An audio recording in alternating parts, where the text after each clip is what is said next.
want you to come here. One sec. Alright. I'm glad you're here, because I had a video that I wanted to do,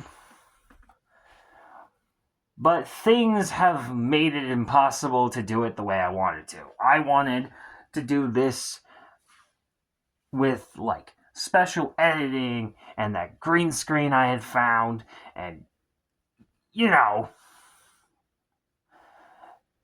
I wanted to do some cool, weird, maybe not the most polished editing, but I wanted to do some cool stuff for this video, but too much has gone awry for that. So I am redoing this my way, and we're going to try this. What is it that we're going to try, you might ask? Well, it's simple. Something a little bit different. Instead of talking about symbols or having the meanings of life and shit be thrown your way, I wanted to talk about a miniseries I watched. A miniseries that I have never watched before. And that miniseries was on that shelf. And it's in this collection. See that weird vampire thing in the top? Yeah, that's what we're talking about. We're talking about Salem's Lot.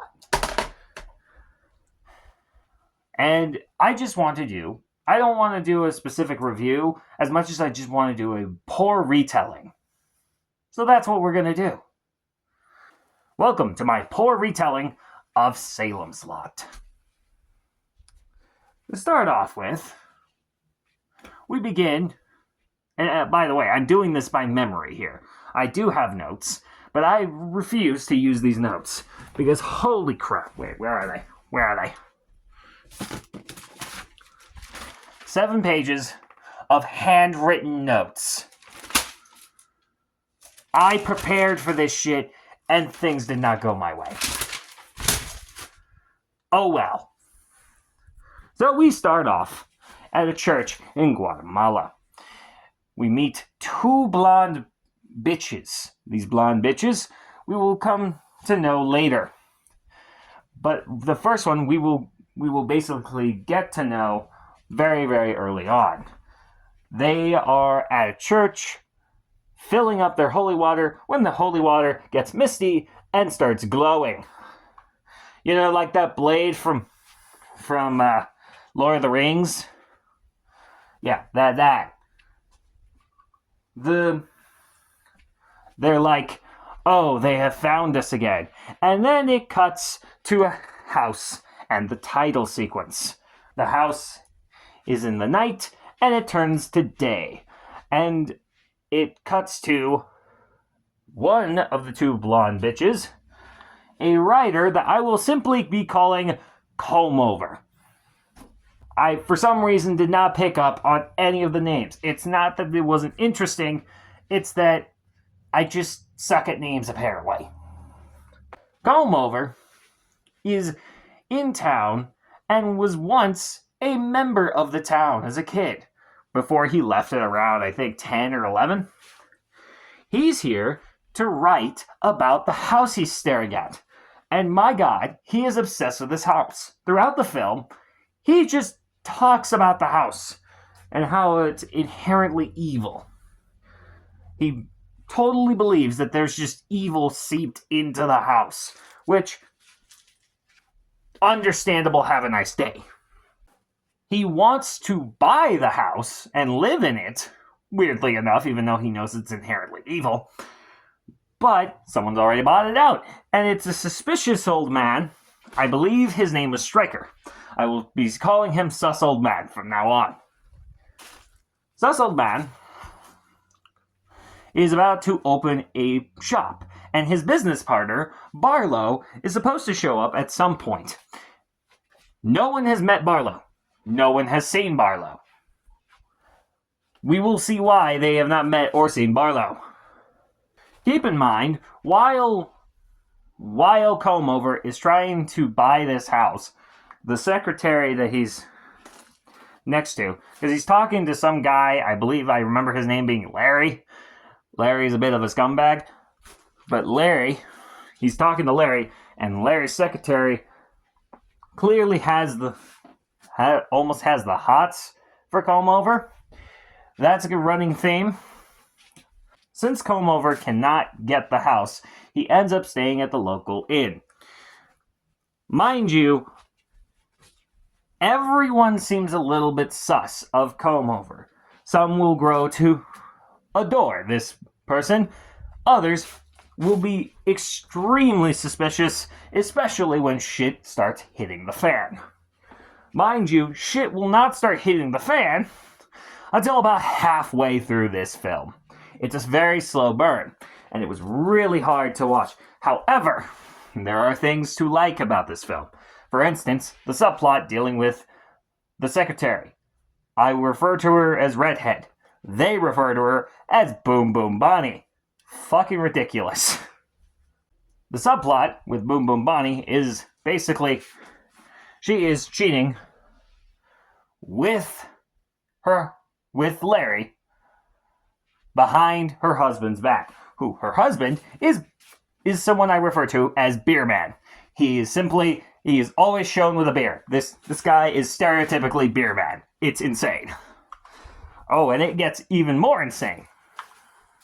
As time goes on, Stryker asks Larry to get 2 men to go pick up a crate from the docks and padlock the spooky house so that no one can get in. Now, it's a little bit odd. Why the hell would you need padlocks? But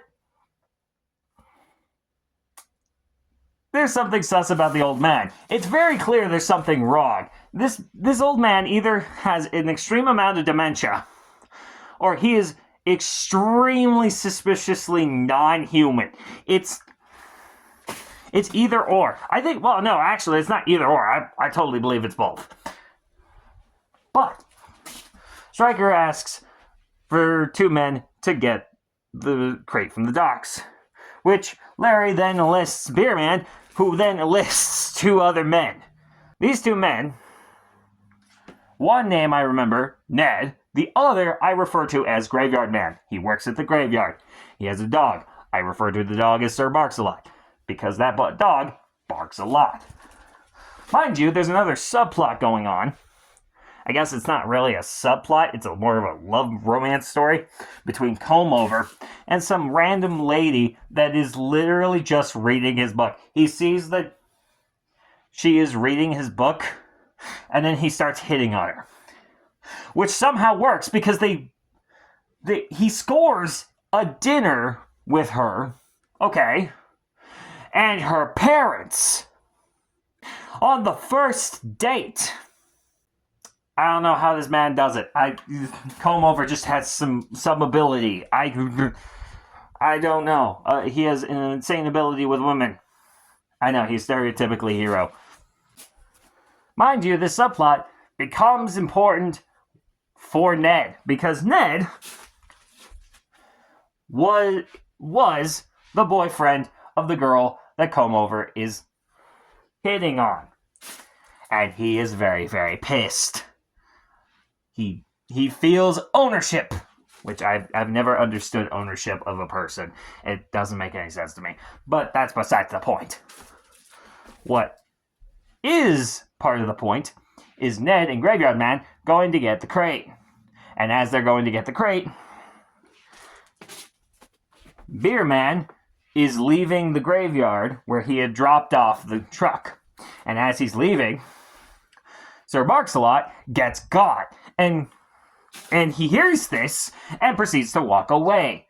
He is a prick, but he's about to go do the best scene of the first half. Let me explain. As Ned and Graveyard Man go get the crate, Bear Man, he goes and spies on his wife, who is definitely cheating on him, and literally sets up time with Larry to come to her house so that they can cheat on Beer Man. Beer Man sees this and proceeds to do the best scene ever. But at the same time, mind you, there's a couple other things going on. Along with the crate, there is a kid that I will be referring to as Blonde Boy. He was the other blonde at the beginning. There's no explanation till later. But Blonde Boy is preparing for a pageant, and his friends come over, and his friends and them kind of question him a little bit because he has a lot of horror movie memorabilia. He's very, very, very drawn to spooky shit. For some reason. I understand. I am too. Clearly. Kids rehearse. Then the two other boys, they end up being told to leave by the father of Blonde Boy. They leave and they go into the forest. For some reason, it's a shortcut, so they're trying to get home. But the problem is wind attacks, and then basically one of the boys gets nabbed. We don't see by who, but we will find out later. Meanwhile, as Ned and Graveyard Man are getting the crate, they are picking it up and notice it is extremely cold. Like, unreasonably cold. Ned is, of course, suspicious. Graveyard Man just wants to get this shit done. But, of course, Ned is getting more and more suspicious as when they get the crate in the truck. Now the truck is extremely cold. And on top of that, as they're driving, the crate is getting close and closer and moving closer to the front of the truck. Almost like it wants a hug. Beer Man, of course, at this point, knows that he's being cheated on. So what does this sane man do? What does this man with beer do? He grabs a gun from the garage. He then proceeds to do the best scene I have ever seen in a long time, where he points the gun at Larry, pulls him out of the room, tells Larry to grab the barrel and point it at his head, and then tells him to close his eyes while he proceeds to pull the trigger. There is nothing in the gun. It's literally all a scare tactic. But the entire time, Bear Man, who is in on this little prank, is just giggling and smiling like a fucking madman. It's great. I love the scene. If you ever get the chance to watch this, just relish that scene. It's great. He then turns around and turns into the worst character ever and proceeds to abuse the redhead Boom Boom Bunny. What a prick. But that's not the main focus of this entire film, is it? No, the main focus is the fact that the crate has now just been delivered. And that crate is making weird noises, and Ned wants to open it. But then there's some weird noises in the house that they have just delivered this thing to. And mind you, at this point, Ned is freaked out. So when noises start happening, Ned and Graveyard Man just book it out of there and run away. With the crate now finally delivered, we finally see who nabbed the kid, because Sus Old Man, of course, carries him down to where the crate is, and mind you, the crate is now broken open. There's only bits and pieces. So whatever was in there broke out. This is the point where shit starts hitting the fan. Because that same night, the other boy pops up, and he is doing just fine. He's totally not fucked up in some way. But that's fine, because he just went to bed, and then he gets woken up. Mind you, these are brothers. They're not just friends, they're brothers. He gets woken up by his other brother, who is at the window and looks baked to 420 degrees. This kid does not look normal. And yet, the other kid, who is named Danny, opens the door or window anyway. Dumbass kids. Later the next day, that kid ends up in the hospital. The night previous, I almost forgot.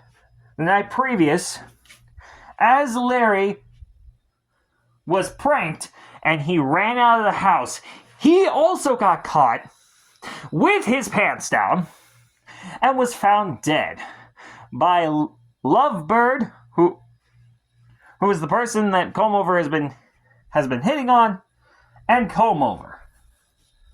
Combeover, at this point, the local police, who I will refer to as Popo, is very suspicious of Combeover. But Combeover, of course, staying because he actually gives a shit, helps Popo the next morning try and find the kid who has gone missing. And they find a bit of a clue. A piece of the sus man's shirt. Popo then interrogates Sussman, and Sussman says something about an Italian phrase and promises to bring the suits the next day. Mind you, Danny is now in the hospital because there is something very clearly wrong with him, and they can't figure out what. It's something to do with anemia, but no one knows how it happened because it just happened overnight. Of course, that won't matter, because guess who visits him that night? The Vamp Kid. And the Vamp Kid, this time, he finished the job. Because Danny is sleeping in a very awkward position. You should not be sleeping like this. But he's not actually sleeping. We both know he's dead. We all know he's dead. And he's found dead. The next day, they have a funeral service. And mind you, shit is just... This is where the point where shit just gets going. Because it's like, first, there was nothing going on until the crate got here. And then the crate got here. And then suddenly, one kid goes missing. The next kid dies. There are talks of weird dreams going on. Mind you, during this time, Combeover is trying to reconnect with the people around him, including his old former teacher. His old former teacher and him essentially have little meetings at a local bar. And those meetings usually talk about his writing career and his fascination of the spooky house and how it's inherently evil. At first, no one fully understands what Combeover is talking about. They're just kind of like, that's kind of weird. But as time goes on, they start to believe this bastard because now kids are disappearing. Going back, they have a graveyard service for Danny, right? During that graveyard service, his mom passes out. That's normal. However, after the graveyard service, Graveyard Man goes to bury this kid and gets attacked by the wind, which is a reoccurring thing, is being attacked by the wind in this film. They get attacked by the wind, and then for some reason, he starts staring into the grave of this poor kid and decides, yeah, I'm going to jump in and I'm going to open the coffin. And then, of course, who's waiting for him? A vampirized Danny, who then proceeds to feed on him. Later that day, Combeover and teacher are having a bit of a talk. And during that talk, Graveyard Man then rudely barges in. But he is not normal. Something is off. It's clear that he's got to be on the fet or something. Something is wrong. Because he's just out of it, and there's marks on his neck that no one notices until later. But, of course, seeing him and seeing the way he is, teacher, being the nice person that he is like, okay, how about you spend the night at my house and I keep an eye on you? And everything is going according to plan on that, up until teacher wakes up and finds Graveyard Man dead that night. But clearly, there is something wrong. He heard something as this was happening. He heard Graveyard Man talking to someone before he died. And he is perturbed, spooked. So spooked, he calls Comb over where he's at and says, hey, bring a crucifix. Mind you, this man is not Catholic at all. But he is clearly on to something. All the while, as this time is going on, Stryker is slash Sussman. Stryker, I don't even know. Stryker, being the sus old man that he is, brings over the suits to the Popo and proves that he has dementia by repeating the same phrase same Italian phrase he said before to the Popo, as if he did not say it to the Popo before. At this point, everything is hitting the fan. Comb over is very suspicious of everything. And he has every right to be suspicious, because the next night, teacher, being teacher, is walking around and goes back to the room where Graveyard Man was. And Graveyard Man is now sitting in the chair, even though he was dead. Say it with me. He's a vamp. And not only that, he's very, very, very, very, very focused on his looks. For some reason. He really wants teacher to look at him. But teacher will not look at him. Instead, teacher pulls out a crucifix and is like, I revoke your invitation. Get the fuck out of my house. And it works. Graveyard Man gets thrown out the window, essentially. But poor teacher gets decommissioned by a heart attack. So, at this point, something is very clearly wrong.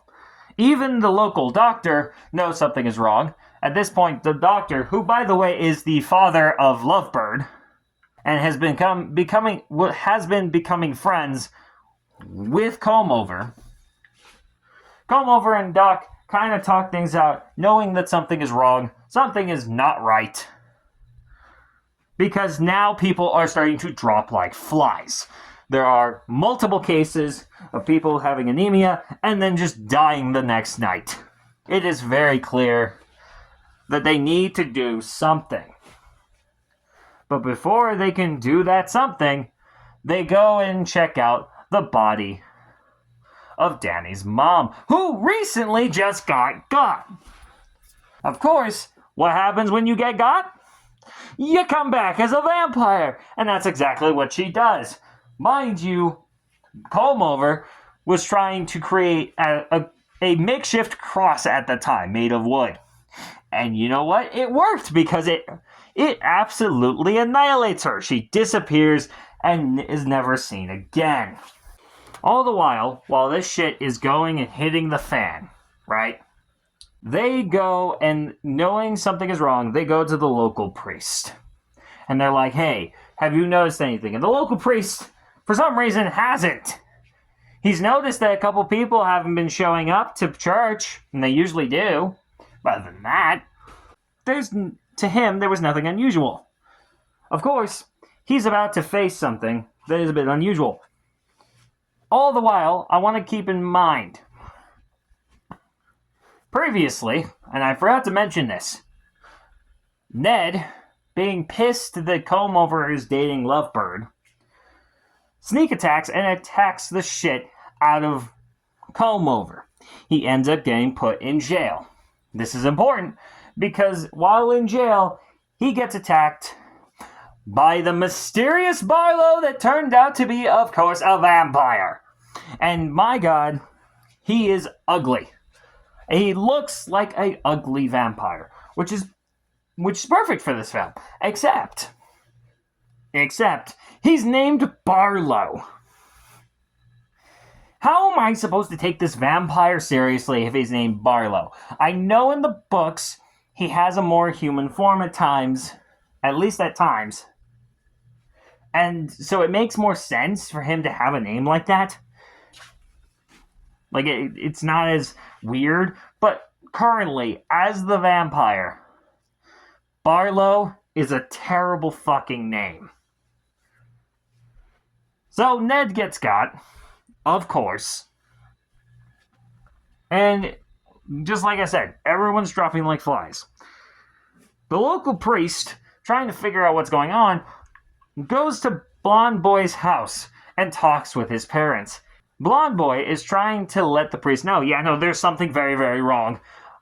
Recently, the other night, I just got almost attacked by Danny. Danny was trying to get inside my room, but I stopped him with a cross. But his parents are like, oh no, it's just overactive imagination. Danny was dead. It's poor Blonde Boy is just, and then shit hits the fan, and Barlow shows up and slapsticks the parents to death. Of course, Mark, not being happy, attacks Barlow, but Barlow and sus old man, who has just shown up, is saying, hey, priest, we will let this boy go if you face me head on without your cross. And basically, faith versus faith. And the priest agrees, doesn't throw away the cross, of course, but it doesn't matter because Barlow just grabs that sucker and throws it away. The kid, of course, says he will get his revenge, and that sets us up for the next day, where Combeover, the doctor, and Lovebird come up with a plan. Lovebird will find everyone she can and get them out of town, while Combeover and Doc go face off with who they believe is the main vampire, who is Barlow. Mind you, Lovebird goes to do this, but everyone she's running into is either being currently turned or gone. And then she ends up near the spooky house, which she should not be near, but she's there. However, she notices something. The Blonde Boy is about to run into the house and try and get his revenge. She, of course, runs after him to go get him. And they see the house, which is not exactly in the best condition. But, of course, the wind says hi. And eventually they meet up, but then get caught by sus old man. Blonde Boy gets tied up, and Lovebird gets thrown somewhere. We don't get to see where she ends up.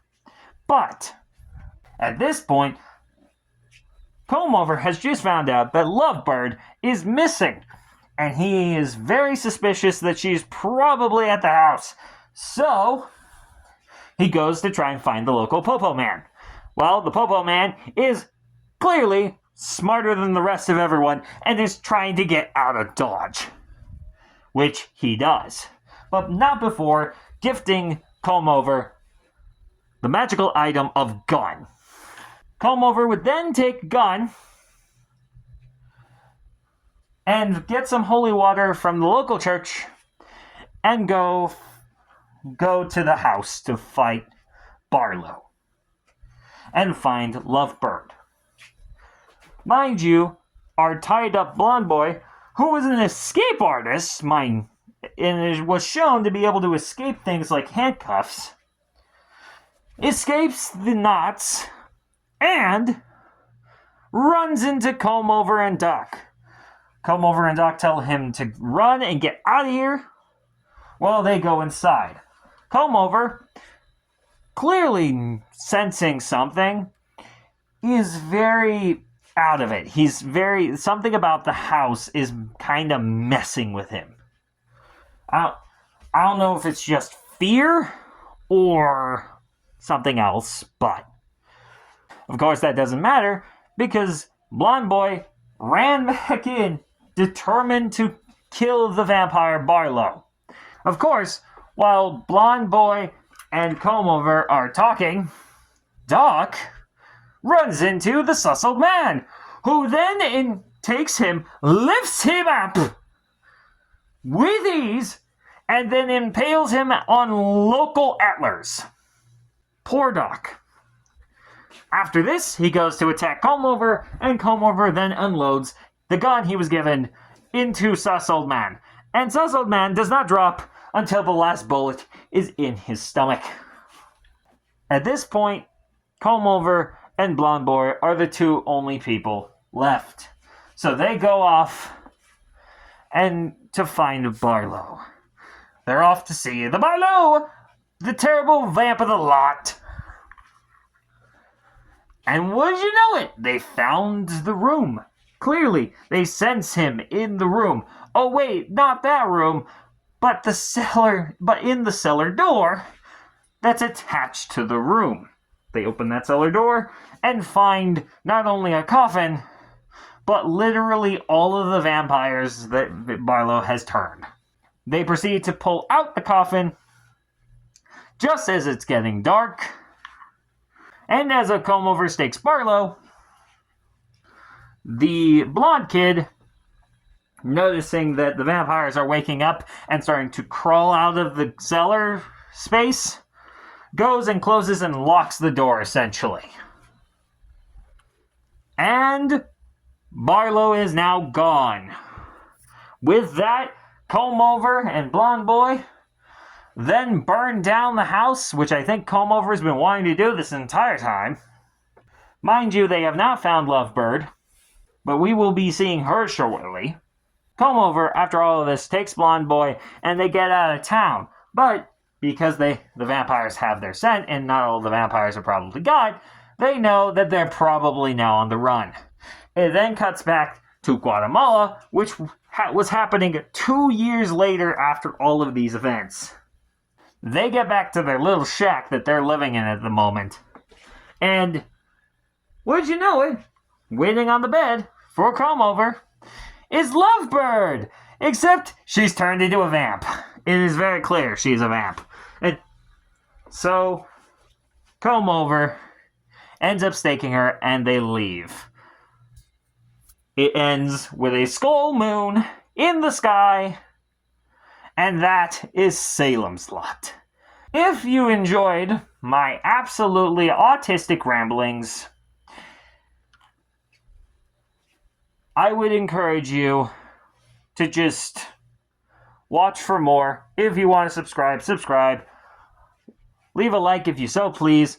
Comment would be really appreciative. I really do like interacting with people, so it would be really nice if you commented. And I will see you guys wherever the wind takes us.